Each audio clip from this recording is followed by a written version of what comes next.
Ryder Jr. A mighty wind blew night and day. It stole the oak tree's leaves away, then snapped its spokes and pulled its bark until the oak was tired and stark. But still the oak tree held its ground while other trees fell all around. The weary wind gave up and spoke. How can you still be standing, oak? The oak tree said, I knew that you can break each branch of mine in two, carry every leaf away, shake my limbs and make me sway. But I have roots stretched in the earth, growing stronger since my birth. You'll never touch them, for you see, they are the deepest part of me. Until today, I wasn't sure of just how much I could endure. But now I found, with thanks to you, I'm stronger than I ever knew. I sort of like that. It sort of, I feel, relates to people, even growing older. You might say, oh, some people want to give up or whatever, but we all have something that keeps us going strong, whether it's your faith, or people or whatever it is, it's just a thought, to never give up, I feel. That's wonderful. Lovely poem. Thank you for that. We saw a mural with an oak tree in the center yesterday. And I was trying to understand the significance, but with all of the environmental degradation, that's what the mural was about. With all of the environmental degradation, they had several different pictures of that. And in the center was a big oak tree as a symbol of hope and endurance. So thank you so much, Sally, for reading that. I don't know if I can pull it up on my phone. Maybe, there's Zach or somebody. Oh my goodness. Zach is like magic, huh? Yeah. I tell you. Isn't that beautiful? It is. That's, there's an oak tree in the middle. Yeah. All these other scenes are degradation. Oh, look at that. Yeah, I can't really see that, but there's a tractor driving garbage maybe in a city aflame. And there were, I don't know, a bunch of panels showing the degradation. Oh my goodness. Yeah, that was our walk yesterday. That was fabulous. Thank you again for organizing that. And what a gorgeous, gorgeous day to do it. Yeah, that makes a big difference. Having a nice day, everybody was just ready to get out and walk around and see each other in the flesh instead of in a box. Yes. Zach, is it possible for somebody to send a photo to Ithaca Voice or Journal? I think it's so important that city people know that seniors are active, and that we're out and about and we care about what's going on. I love that Karen mural. That was fantastic. I did too. The other thing is I kept telling people I joined GIAC when I retired 5 years ago. And they kept saying, GIAC, that's for kids. It's still not well known that GIAC is for not kids. Yeah, well, a big part of continuing the program on is word of mouth. So I think that Priscilla is probably here because of you, Leslie, and we count on and Gwen is, and I'm there because of Jerry and Martha. So they recruiters. So spread the word, especially as we come out of the pandemic. I'm not sure where we're going to be once we're done with this. The membership is good.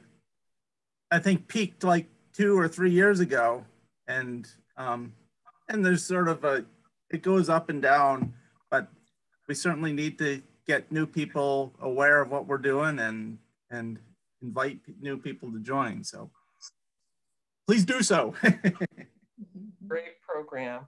I have a poem to read, one that I wrote, and it's called Blue is a Rare Flower.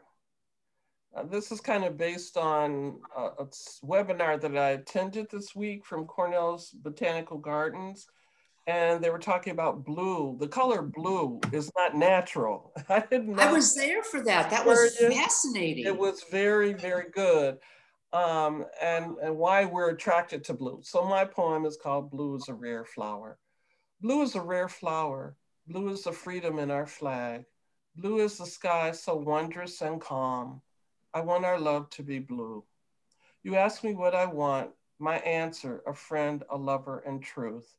Mystery is fine, curiosity too. Alchemy is never old with receptive hearts anew. 40 years is a long time to find a soulmate. Lucky charms, lucky me, lucky you. Maybe just a passing fancy until someone richer and recognizable passes through.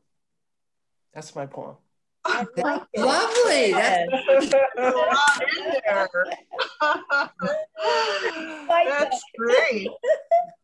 It seems like there might be a rest of the story there, though. Yeah. You got it right there.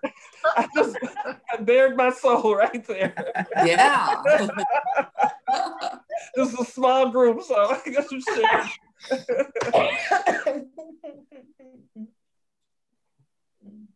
But that was really neat. Yes, That's I really great. enjoyed that. Thank you for sharing that. Okay, let's see. You got anything, Margot? I'm looking for it. I think I put it on my, if I can move things around here. I have that lilac poem. I did download it to my desktop, so I should be able to read it.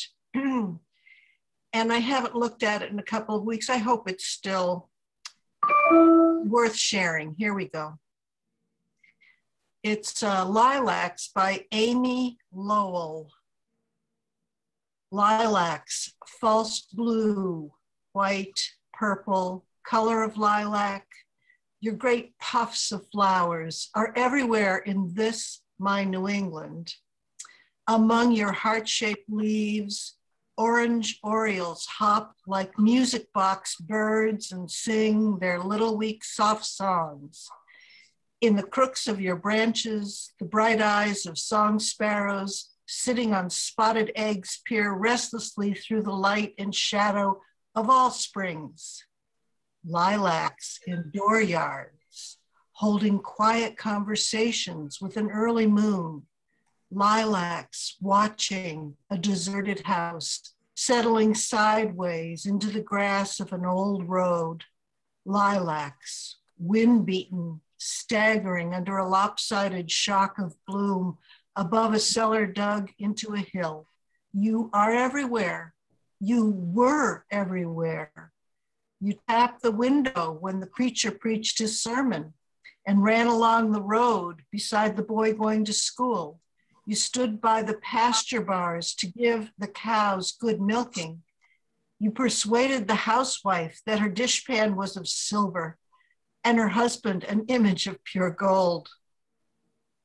You flaunted the fragrance of your blossoms through the wide doors of custom houses.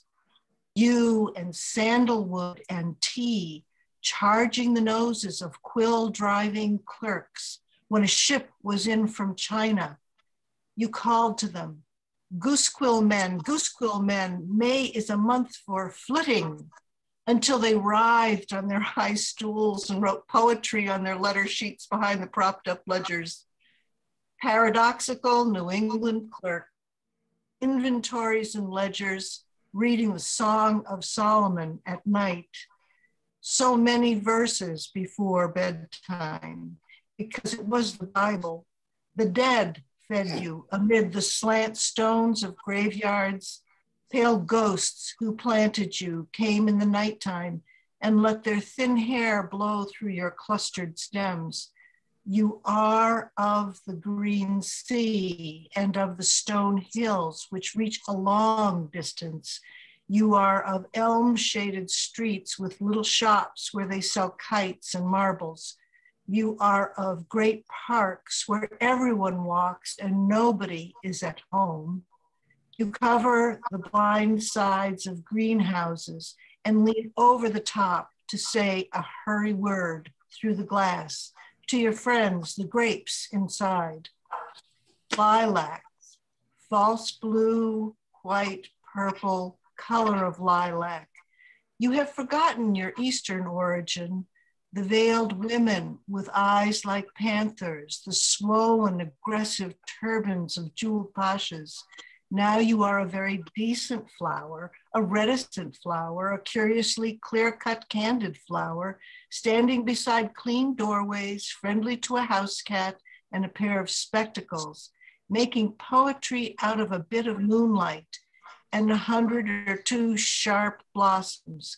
Maine knows you, has for years and years. New Hampshire knows you, and Massachusetts and Vermont. Cape Cod starts you along the beaches to Rhode Island. Connecticut takes you from a river to the sea. You are brighter than apples, sweeter than tulips. You are the great flood of our souls, bursting above the leaf shapes of our hearts. You are the smell of all summers, the love of wives and children, the collection of gardens of little children. You are state houses and charters and the familiar treading of the foot to and fro on a road it knows. May is lilac here in New England. May is a thrush singing sun up on a tip-top ash tree. May is white clouds behind pine trees, puffed out and marching upon a blue sky.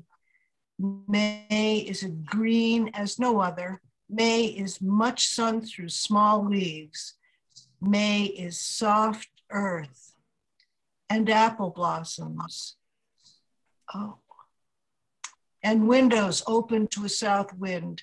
May is full light wind of lilac from Canada to Narragansett Bay. Lilacs, false blue, white, purple, color of lilac, heart leaves of lilac all over New England, roots of lilac under all the soil of New England. Lilac in me because I am New England, because my roots are in it, because my leaves are of it, because my flowers are for it, because it is my country, and I speak to it of itself and sing of it with my own voice, since certainly it is mine. Well, I have to say that this is a poem of place, New England, with all, and an old one too, I think. Lilacs meant a great deal to my family, especially the women in the family. My grandmother attended college, and her daughter, her only daughter, my mother, attended the same college. And then many, many years later, my elder sister went back to college on a Francis Perkins scholarship and graduated from that college. And they all stayed on campus. Well, actually, my mother and my grandmother, my mother and my sister did. And there were lilacs that would tap on the window. They would be outside the buildings as they walked to and fro.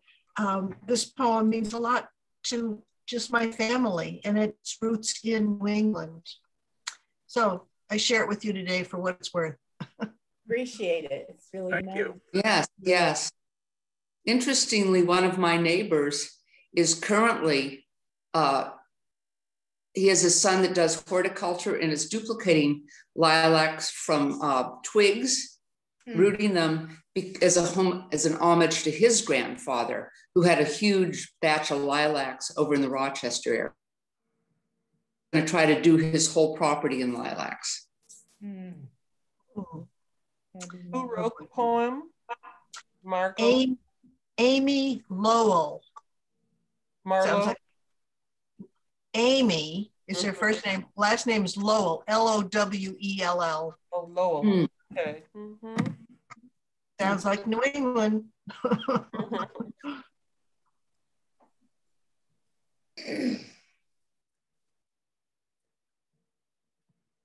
Well, Janie, we were bemoaning that you weren't around here. Oh, yes, I've been sort of multitasking, and I'm heading out of town at about 1:30. Oh, I my still goodness. haven't finished packing, even though it's only going to be for 4 days, you know. Oh, nice. And I nice. thought, I need to jump onto iced tea and poetry. I'm going to visit my sister. She has clothes. That's Yeah. the best person to visit, somebody who's your own size. Well, she's not. She's slimmer. She's taller. She's she's not like Ithaca. And I'm like Ithaca. But it's okay. We still love each other. So can I read a poem? Yes, please. Okay, this is one that I wrote. It's called Luke Noah. And I don't think I've read Luke Noah to you before. All right. Luke Noah. Every town has at least one. A friendly person. He will holler at you from across the street. He has what people call a little problem. He drinks a lot, drowning his troubles, they say. No one knows where he came from. He seems to have been here forever. He doesn't bother anybody. He's friendly to dogs and kids. He talks to himself a lot. He sits quietly, walks a lot. No one knows where he sleeps. He's out and about early. He disappears right before dusk. His clothing is just slightly unkempt. He's not well groomed, not filthy, just rumpled and wrinkled. The town drunk, a mystery man.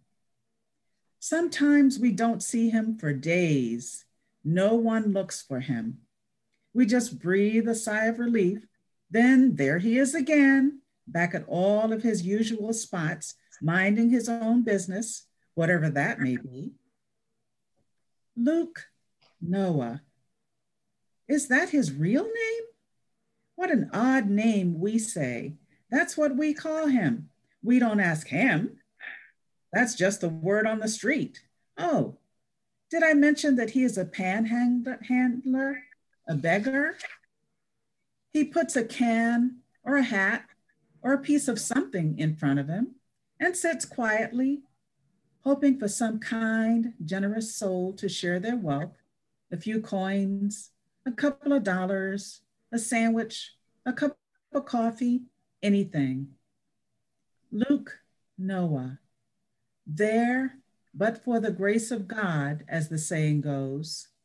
Luke Noah could be you, could be me, could be a member of the family. Yes. Yep. Yeah. Very nice. Yes. Yes. Very nice. Mm.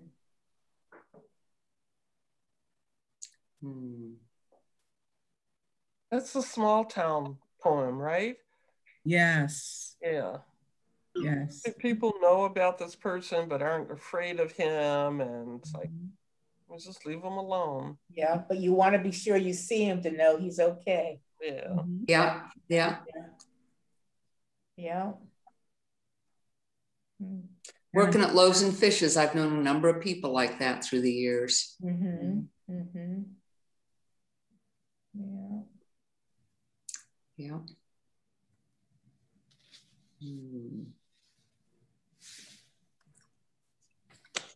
Got another one, Janie, or is that what you got? Well, I have plenty. Just want to make sure that I'm not repeating here. I'm going to read Trinkets, Praise, and Thanks. I haven't read that one here. Okay. Trinkets, Praise, and Thanks. Hey, kid, I gave you a gift for your birthday. Never heard a word of thanks. Paid for your new computer. Never got an email with one word of appreciation. What's wrong with kids these days? They take, never acknowledging the giver. How can they be so selfish? My Father hears my complaints. Hey, child, I gave you life.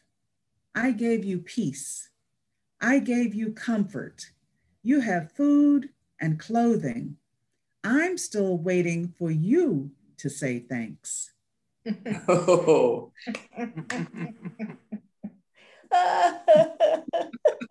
Ah. Oh, that's a good one. That's really. And we all identify with that? Oh my gosh. And then you remind us, you know, what we haven't said thanks Right, for. right. Not that you normally say thanks for cover, thanks for the, Yeah. yeah, all the time with the grands or a niece or whatever, you know, give this person this, and you got a computer, anything, can't you say thank you? You're on Facebook all the time, you're Instagram, I don't know what. Oh man, thank you for that. Yes. Oh wait, Oh, dear. Janie. Our poet laureate, I tell you. Yeah. Always the right words. Man, oh man. I think Oh, dear. that one because, you know, I have nieces and nephews. I give them things, never hear anything like, thank you, auntie, you know, love you, nothing. Mom will say, oh, they got the gift that you sent. Yeah. Mm. And I'm reminded, like, you know, other relatives, if I say something to someone about this, well, I gave such and such, but I never heard from this person. Never hear from this person unless they want something more, right? But the young people are just in a hurry. It's not an excuse. I think maybe this is taken for granted, like we take whatever our parents or others passed on to us, whatever that was. Yes, yes. When we were young, we whatever that write was. notes. Yeah. Yeah. Yeah, stability, you know, Yeah.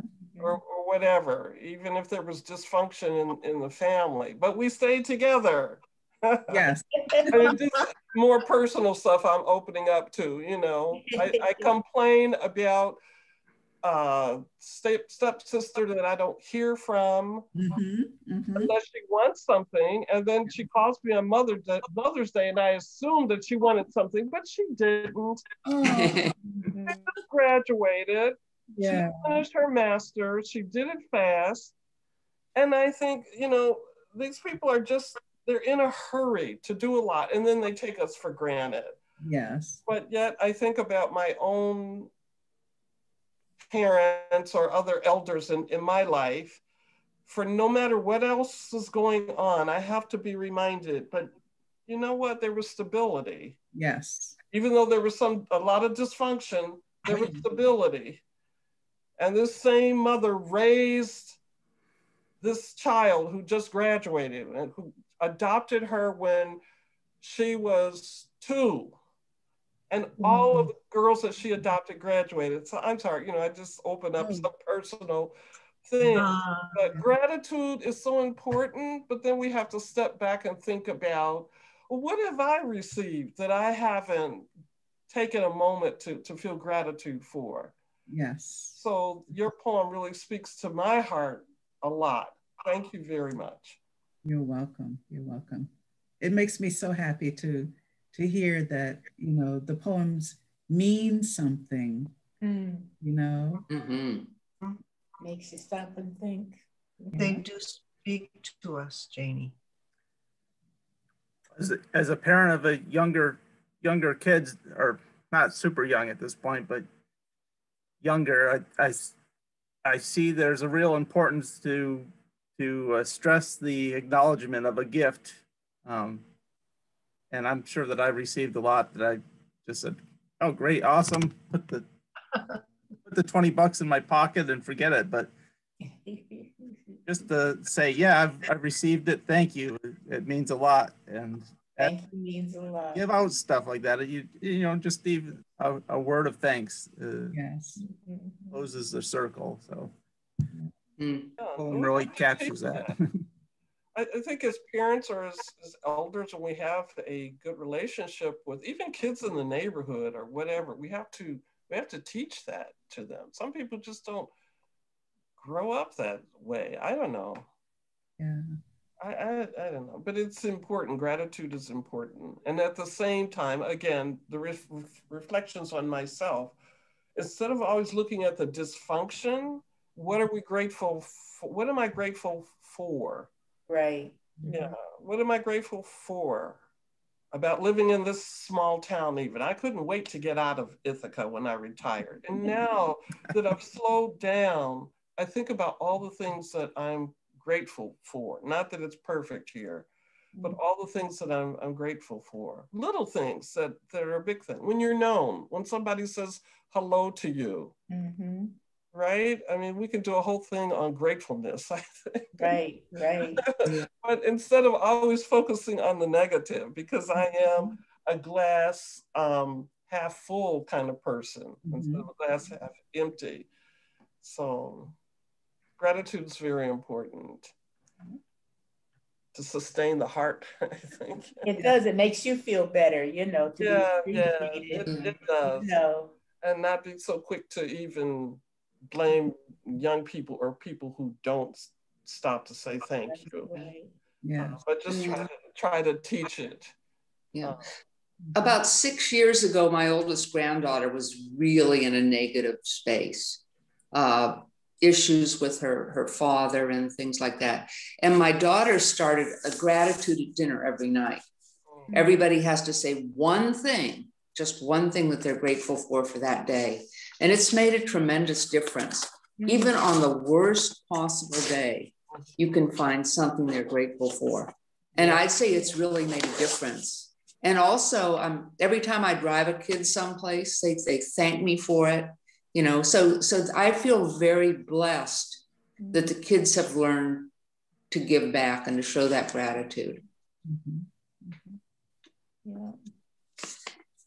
Even the 7-year-old. That's good. Start young. That's true. Right. Yeah, even my great grands, they go, "Thank you, Gigi," or something. And it's cute, yeah. Because I raised the boys that way to be thankful, It doesn't cost you a dime to say thank you or even hello to somebody. Yeah, exactly. Yeah. Yeah, I don't see my grandchildren that often. And I feel lucky that my grandson and my grandchildren visited me for Easter. And so I took them to the park. And yesterday, my grandson turned 6, but he was 5 back in March or so. We were out at the park. We were on the merry-go-round. And I said, well, because they don't go to church, they're not church people. And we were on the merry-go-round. And I said, well, this is Easter. I was trying to explain Easter. It's a time for new beginnings without getting too much of the Christian things because they don't go to church. And so I said, what are you thankful for? And we were just whirling around. And he said, I am thankful for the grass and the sky. And he said, my baby sister. And I thought, yes. That's sweet. It got it. I mean, right. It just warmed my heart so much. Yeah. Little things, just okay. But it's true, yeah. And the idea of listen to them, you'll find out a lot who they are too. Yeah. Can I jump in with another poem? Yes. This one is called The Gift of Time. The gift of time. We open it every day with eyes widening to the sun peeking through the window. We spend it freely with children, with friends, with neighbors, with pets.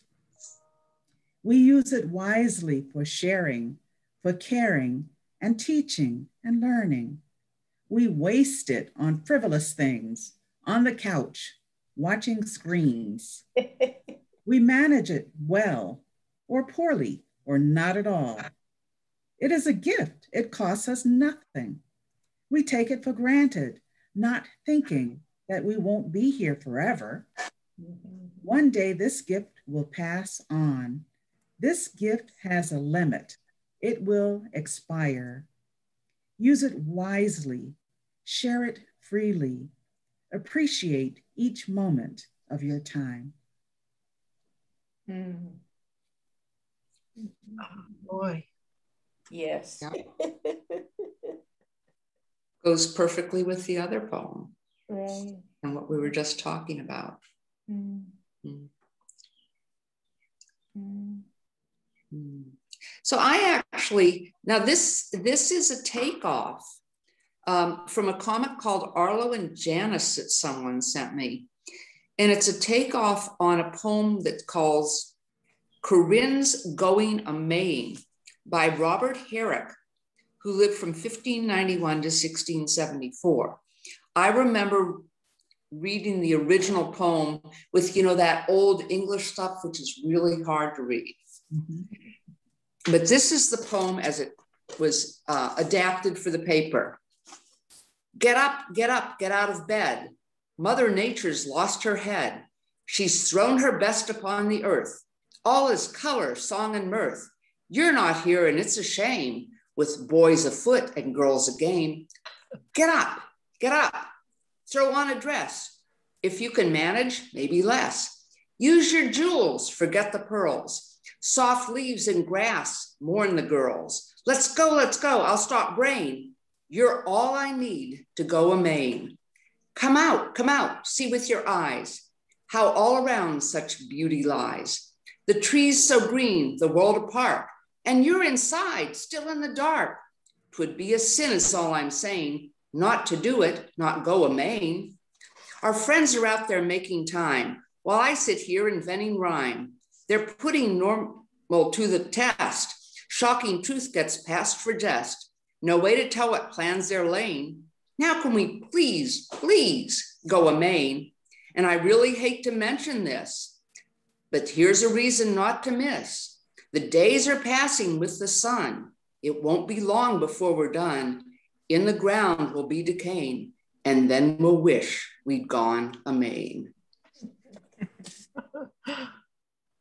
I'm having a hard time understanding that line, gone a Maine. How do you spell Maine? Maying, M-A-Y, capital M-A-Y-I-N-G. Yes. Like Apriline or November-ing. This Yes. was Maying. Thank you. Hmm.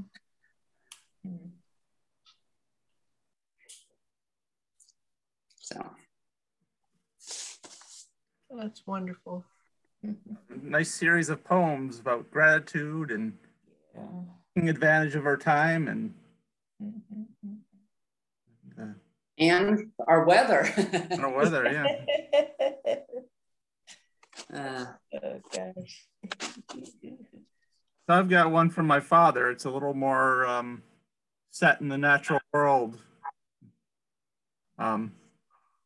experiential. Certain poems, certain times of year bring certain poems to mind, and this was one that came that I was thinking of in May, for May. So let me read. It's called Turtle on the Road. Oh. A real life experience for me as well. I share this with my father.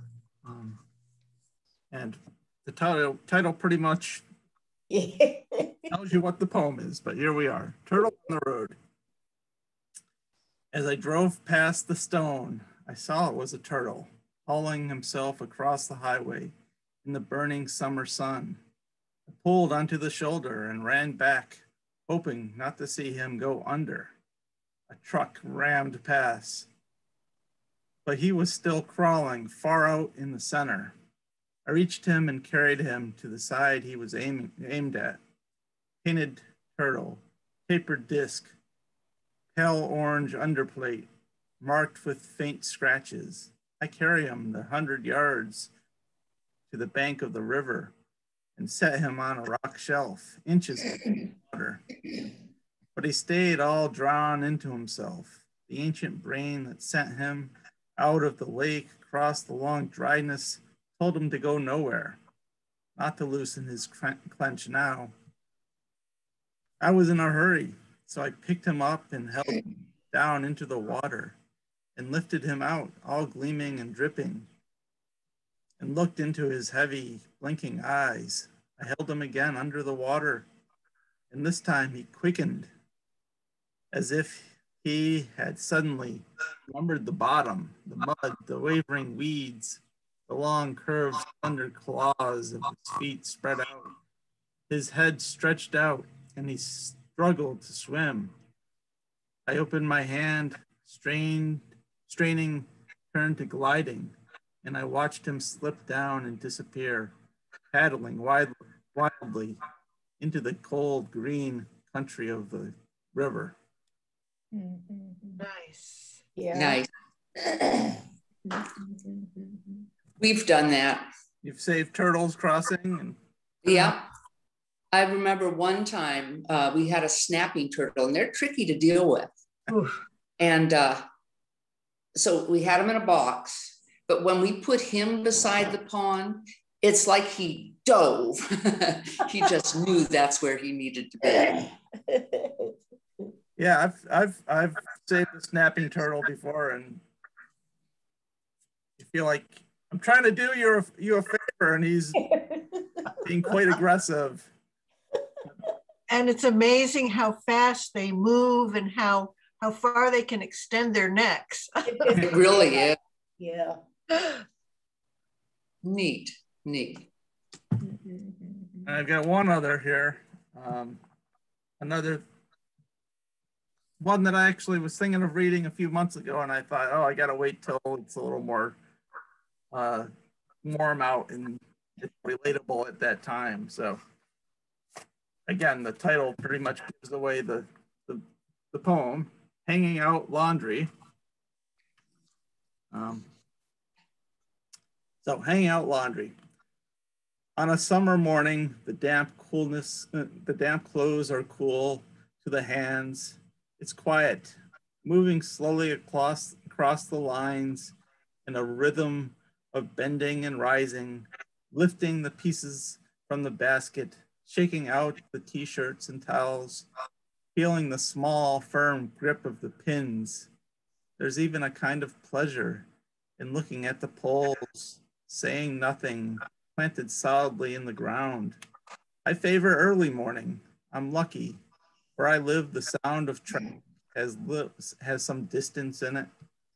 The sharp edges removed by trees, and there are birds singing madly in the spare space in their spare way. I wish for everyone enough space for a few lines and clean air.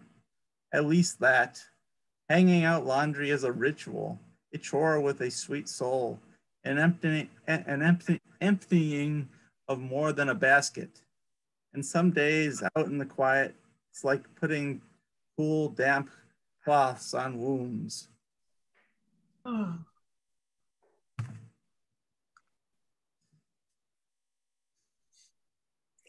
Yep. I really like that. I do too. That's something I always want to live where I can have a clothesline. And you know, you get the 2-year out and she can hand you up the socks so you don't have to reach down as far. Yeah. Plus the sheets that have been hung on the line overnight. Yeah, it's a chore I don't mind doing. I prefer it to doing dryer-based laundry, but I love hanging laundry. I remember visiting my grandmother who was pretty laid up at the time. And the thing she wanted most was for us to take some of her big pieces out, wash them, ring her washer, and then hang them for her. And so that's what we did. She just wanted to see them hanging on the line. Yeah. And you drive out in the country, you can still see some good loads hanging. We love to do that in my neighborhood. Wash the clothes and put them on the line. We went to Puerto Rico to celebrate my 70th birthday, and that was something I noticed there. Everybody hung clothes. Yeah. And bright colors. It was just so, went well with the flowers, just bright clothes on lines. It was beautiful to look at. Of course, if you're allergic though, like I am with allergies, it's really not the best time to hang out clothes. Yeah, So my son-in-law in the clothes and Yeah. my son-in-law can't hang his because they pick up too much pollen and he has problems. So they have to dry his. There's something in that poem about bringing the sacred into everyday things that we do. And I love that because if you can align your sights to that, no chore is really a terrible endeavor. It's just always something that you do with that kind of intention. It's lovely. It was a great poem. Thank you. Oh, thank you.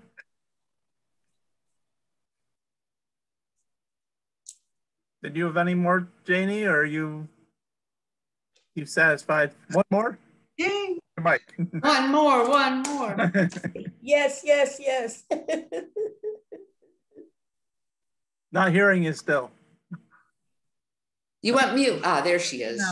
Technology. Okay. This one's called Unspent. A $2 bill, a $50 coin, and Susan B. Anthony won.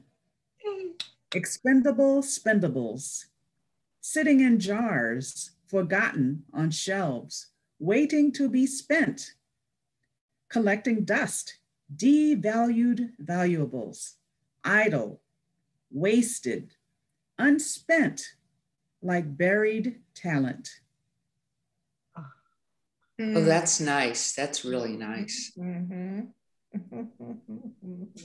That's it. Very sweet, to the point. Very nice. Yeah. Well, thanks for being here, all of y'all, because I was wondering, it's like, well, I wonder if anybody's going to do the poems today. And you're late, so this is good. This is good. Yeah, yeah. This is good. Well, you missed a nice one from Francine, and Sally had a good one as well. So yeah, I actually recorded it and okay up if nobody minds. That way I can listen later. Yeah. Janie, I want to thank you. Are you there, Francine? Or I can't hear if you're talking to us. Saying, okay, this has been great. I'm going to sign out now. Okay. Have a good weekend, everybody. Okay, you too. Bye. And Margot, bye. Bye. Bye-bye. Thank you. Margot, you were saying something? Oh, I was just going to say that I tuned into Spring Rights and enjoyed your piece on the cars. Oh, thanks. That must have been a comfortable car to settle into. Yes. Even though it came with its flaws. Yes. It was funny how it stirred up a lot of memories for me too that I just might put down to paper now, which is really, yeah, a gift. Thank you. Well, thank you. Thank you. Have a good trip. Thanks very much. Oh yeah, enjoy it too. Yeah, enjoy. Well, yeah, have a nice trip. It's great, nice to see you all. And I'm not sure what's going to happen Monday. Actually, I don't know if you all are planning to tune in. Carrie said that she was having trouble finding her slides, so we'll see what happens. But is that going to be recorded? No, probably not. Well, if Carrie's not having any luck, there won't be any original program. Her slides are missing. She says she can't. Oh no! So, if you like to tune in, but don't be disappointed if it don't work out. What time was that supposed to be?